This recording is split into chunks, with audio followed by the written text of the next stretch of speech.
Nuk është mirë që besimtari të ndahet me bashkëshorten e tij me besimtaren për një apo dy cilësi që si pëlqen. Çdo kush prej nesh konstaton cilësi që si pëlqen tek pala tjetër dhe ana sjelltas. Por kjo nuk është e drejtë, sepse nëse urren një apo dy cilësi, ajo ka edhe shumë vlera tjera.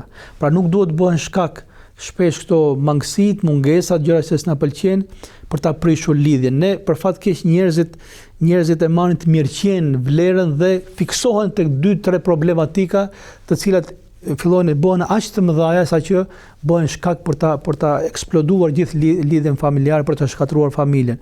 Po çdo njeri i ka të mira dhe të këqijat. Pse duhet me u fiksu gjithmonë tek të këqijat që mund të ketë dikush, tek anët negative? Po ne e njohim veten tonë, nefsin tonë.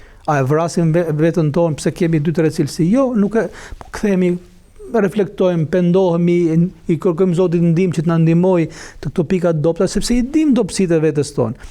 Pse nuk jemi kaq të pastër dhe sinqert dhe me palën tjetër? Por duam që të jetë, më thënë, ashtu siç duam ne. Njëkohë që ajo ka Zotin e saj, ka pikat e veta të dobta të saj, mundohemi të plotësojmë njëri tjetrin.